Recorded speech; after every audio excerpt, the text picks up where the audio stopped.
परेशान तो रहूंगा ना पार्वती। आखिर एक बेटी का बाप जो ठहरा। पार्वती, अब उसके हाथ पीले करने का समय आ गया है। पर हमारी आनंदी तो अभी सिर्फ 9 साल की है।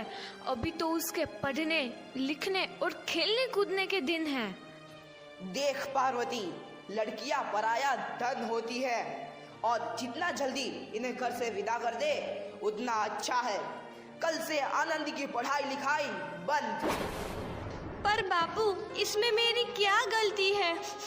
आप मुझे पढ़ाई करने क्यों नहीं देते? तेरी गलती है कि तू एक लड़की है। लड़का होती तो क्या बापू? लड़का होती तो क्या? ए लड़की, ज्यादा जबान ना चला, नहीं तो जबान हलक से खींचकर बाहर निकाल दूंगा। बापू, मैं पढ़ लिख कर कुछ बनना चाहती हूँ। मेरी पढ़ाई ना रोको बापू। आनंदी, तुझे पढ़ना है तो पढ़, लेकिन सारी उम्र बाप की छाती पर यूं बोझ बनकर ना बैठ। पर बापू, अभी तो मेरी उम्र पढ़ाई लिखाई की है। मुझे पढ़ लिख कर डॉक्टर बनना है। पढ़ाई पढ़ाई पढ़ाई, आज तो तेरी इन किताबों का काम तमाम करके ही छोड़ूंगा। ये ले।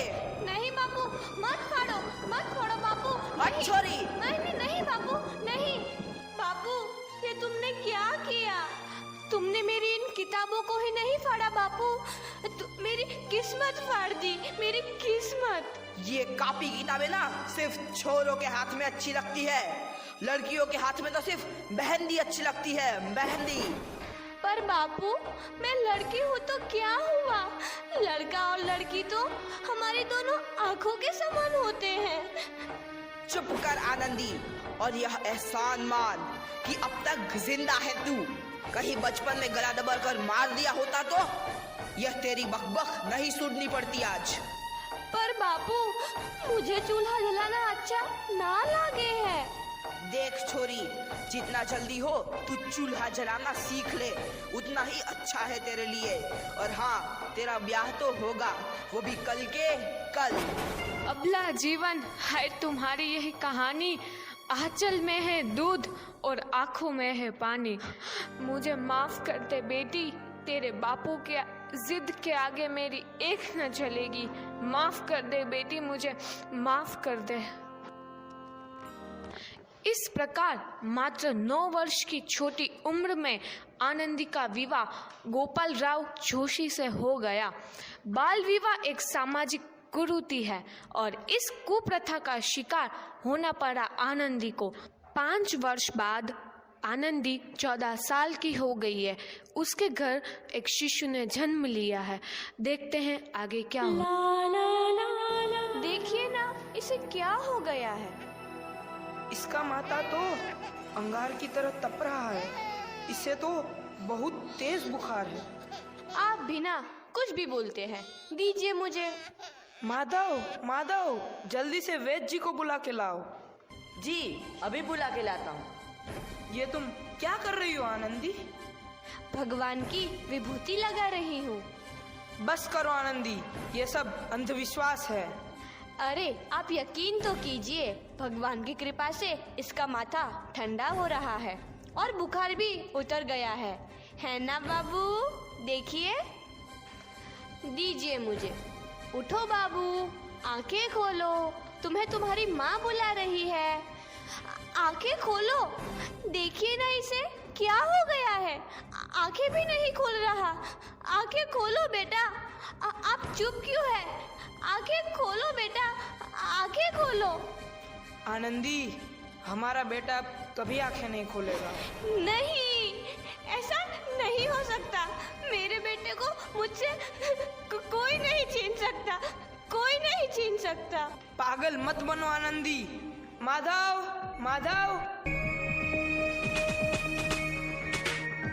आनंदी, बंद करो ये पागलपन। भगवान ने मेरा बच्चा छीन लिया। भगवान ने नहीं, तुम्हारी अशिक्षा और अंधविश्वास ने तुम्हारा बच्चा छीना है। अगर तुम पढ़ी लिखी होती तो आज हमारा शिशु जीवित होता।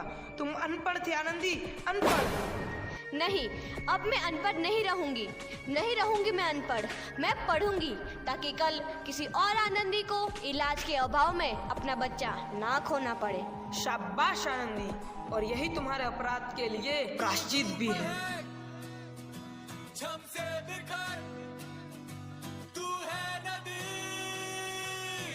आनंदी, तुम्हारी 12वीं का परिणाम आ गया है। तुमने पूरे कॉलेज में प्रथम स्थान अर्जित किया है।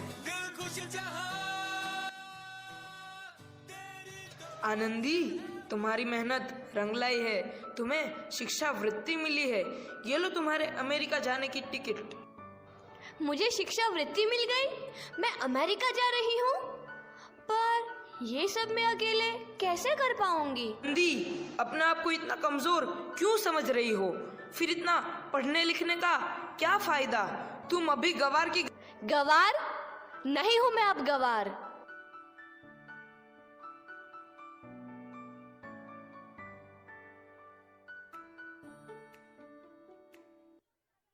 तो इस प्रकार 7 अप्रैल 1883 को आनंदी अमेरिका के पेंसिल्वेनिया के लिए रवाना हुई और 3 साल बाद उन्होंने डॉक्टर ऑफ मेडिसिन की उपाधि प्राप्त कर ली। इधर आनंदी के पिता की तबीयत बहुत खराब है। आगे क्या होता है देखते हैं।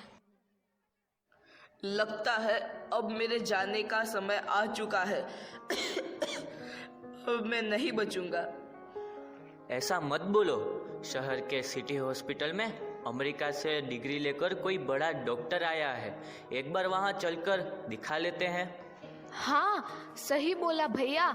कम से कम दिल को तसल्ली तो मिल जाएगी। हाँ हाँ, चलो चलो जल्दी हॉस्पिटल चलते हैं।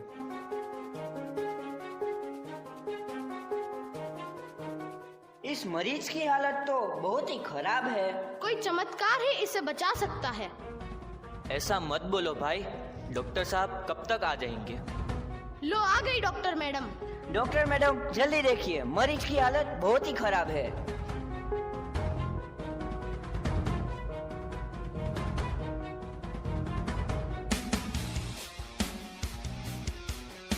अब आप बिल्कुल ठीक हैं। मौत के मुंह से आपको बचाया है डॉक्टर मैडम ने। डॉक्टर साहब ने मुझे बचा लिया। मुझे मिलना है डॉक्टर साहब से। डॉक्टर साहब नहीं, डॉक्टर मैडम बोलो। डॉक्टर मैडम, उन्होंने ही तुम्हें जीवन दान दिया है। लो आ गई डॉक्टर मैडम, मिल लो उनसे। डॉक्टर मैडम, आपका बहुत बहुत धन्यवाद। आपने मेरी जान बचाई। इसके बदले में मैं गरीब भला आपको क्या दे सकता हूँ? वचन चाहिए मुझे कि कभी ये नहीं कहोगे कि लड़कियां कुछ नहीं कर सकती। वचन? ये कैसा वचन? अरे श्यामलाल, तुमने पहचाना नहीं?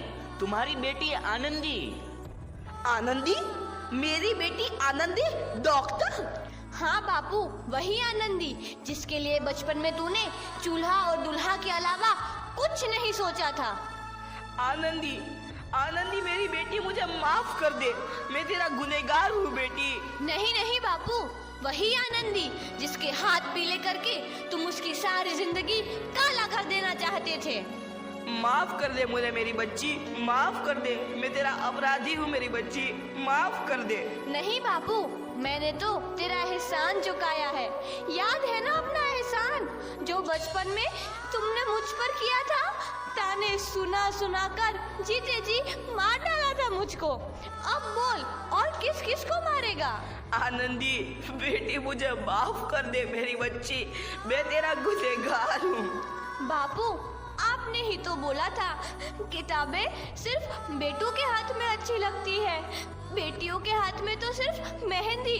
बेटों और बेटियों में फर्क करना दो आंखों में फर्क करने समान है।